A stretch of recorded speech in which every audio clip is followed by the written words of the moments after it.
How World War II bankrupted the world and built the American empire. When we look back at the black and white newsreels of World War II, the narrative is usually one of clear moral clarity.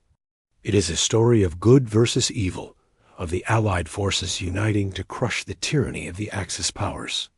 Central to this narrative is the image of the United States as the arsenal of democracy. We see images of Liberty ships churning out of dry docks, endless rows of Sherman tanks rolling off assembly lines in Detroit, and crates of spam and ammunition being unloaded on the docks of Liverpool and Murmansk. The prevailing sentiment is that America stepped in to save the world through sheer industrial generosity. However, if you peel back the layers of patriotism and look at the ledgers, a different, more complex story emerges. It is a story not just of war, but of a massive geopolitical transfer of wealth. It is the story of how the British Empire, once the banker of the world, went bankrupt, and how the United States emerged from the ashes of the war, not just as a victor, but as the planet's new landlord. The mechanism for this transformation was a piece of legislation known as H.R. 1776. The Lend-Lease Act. To understand the magnitude of this shift, we must go back to 1939. At the start of the war in Europe, the United States was legally bound by neutrality acts. The mood in America was isolationist. They had sent their sons to die in the trenches of Europe in 1917, and they had no desire to do it again. However, President Franklin D. Roosevelt knew that the fall of Britain would be catastrophic for American security. He needed a way to help the Allies without technically declaring war. The initial solution was a policy called cash and carry. The U.S. would sell weapons to Britain and France, but there were two strict conditions. They had to pay in cash immediately, and they had to transport the goods themselves. There were no loans, and no American ships could enter the war zone. This policy began the great drainage of British wealth. To pay for American steel and gunpowder, Great Britain had to liquidate its assets. They emptied their gold reserves. They sold off their investments in American companies. They handed over their holdings in South America. Gold bars were literally loaded onto warships and sailed across the Atlantic to be deposited in the vaults of the Federal Reserve and Fort Knox. By late 1940, the British Empire, the largest empire in history, was effectively broke. Prime Minister Winston Churchill wrote a desperate letter to Roosevelt, essentially stating that the cash was gone. This created a dilemma for FDR. If Britain stopped buying weapons, the U.S. economy, which was finally booming after the Great Depression, thanks to these war orders, would stall. More importantly, if Britain collapsed, Hitler would control the Atlantic. FDR solution was a masterclass in political marketing. He proposed the Lend-Lease Act. In a famous press conference, he used a homely analogy to explain it to the American public. He said, "Suppose my neighbor's home catches fire, and I have a length of garden hose. If he can take my garden hose and connect it up with his hydrant, I may help him to put out his fire. Now, what do? I don't say to him before that operation, 'Neighbor, my garden hose cost me $15. You have to pay me $15 for it. I don't want $15. I want my garden hose back after the fire is over.'" It sounded simple. It sounded neighborly. But in geopolitics, you rarely get the hose back in one piece, and the neighbor usually owes you a favor forever. Passed in March 1941, the Lend-Lease Act authorized the president to sell, transfer title to, exchange, lease, lend, or otherwise dispose of defense articles to any government whose defense the president deemed vital to the defense of the United States. It opened the floodgates. By the end of the war, the United States had shipped over $50 billion worth of supplies, equivalent nearly $700 billion today. To the Allies, the scale of this operation is almost impossible to visualize. The U.S. sent 400,000 jeeps and trucks to the Soviet Union alone.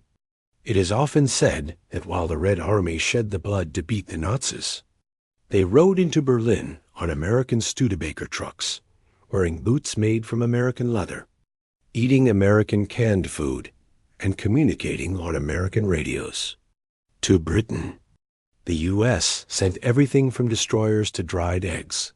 But this aid came with attached strings that were designed to weave a new world order, while the hose analogy suggested a simple return of goods. The economic reality was different. The agreements signed under Lend-Lease included considerations that were not just monetary. Article 7 of the Master Lend-Lease Agreement was the smoking gun. It required that in return for this aid, the recipient countries would commit to the elimination of all forms of discriminatory treatment in international commerce, and to the reduction of tariffs and other trade barriers. In plain English, this was a direct attack on the imperial preference system of the British Empire. For decades, Britain had maintained a closed trading bloc, giving favorable tariffs to its colonies like India, Canada, and Australia, and shutting out competitors. The U.S. wanted access to those markets. By signing the Lend-Lease Agreement, a desperate Churchill was effectively signing away the economic structure that held his empire together. He knew it, and he hated it, but he had no choice. Furthermore, there was the issue of reverse Lend-Lease. The Allies provided goods and services to U.S. forces stationed in their territories.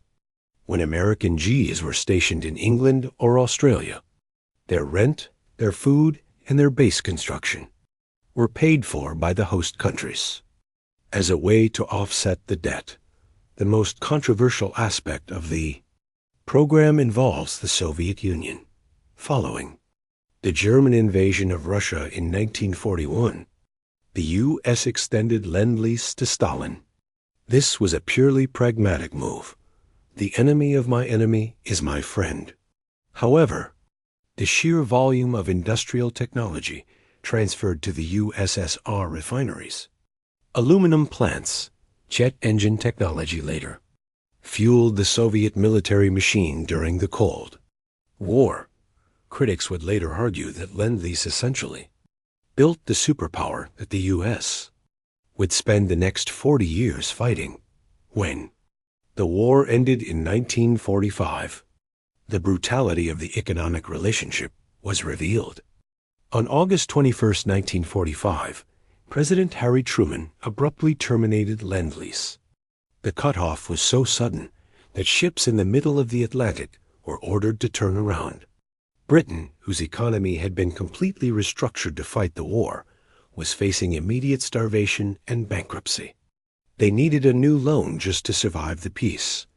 The U.S. agreed to a new loan of $3.75 billion, known as the Anglo-American Loan, but at 2% interest. This was not a gift. It was a commercial transaction. The leverage from this debt allowed the U.S. to dictate the terms of the post-war world.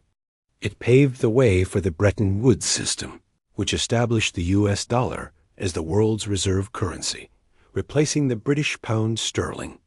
It ensured that the institutions of the New World, the IMF, and the World Bank would be headquartered in Washington, not London. The repayment of these debts is a saga in itself. While the U.S. eventually wrote off the military equipment that had been destroyed in battle, the burnt hose, the supplies that were still usable or in transit had to be paid for. Britain made its final payment on the Lend-Lease loan and the 1946 loan on December 29, 2006. It took the UK 61 years to pay off the cost of its survival. The Soviet Union's debt was a stickier issue. Stalin refused to pay for the military equipment, arguing that the Soviet Union had paid in blood 27 million lives lost. The U.S. eventually agreed to write off the military hardware, but insisted on payment for civilian supplies, trucks, railroad equipment, food. Negotiations dragged on for decades. It wasn't until the collapse of the Soviet Union that the Russian Federation finally agreed to a repayment schedule. So, was Lend-Lease an act of altruism? In part, yes. There was a genuine desire among the American people to help the democracies of Europe fight fascism. Without American production, the war might have been lost, or dragged on for many more years with horrific consequences. However, it was also the mechanism by which the United States converted its industrial capacity into global hegemony. Before the war, the U.S. was a rich but isolated nation. After the war, it held 2/3 of the world's gold reserves. Its manufacturing base was untouched and running at 100% capacity, while its competitors in Europe and Asia were rubble. It had established a global network of military bases, often on land leased from the British, in exchange for old destroyers. Lend-Lease taught the United States a valuable lesson. Economic power is as lethal as military power. By becoming the arsenal of democracy, the U.S. ensured that the democracy being defended would be one that played by American economic rules. Legacy of Lend-Lease is visible today in the primacy of the U.S. dollar and the structure of global trade.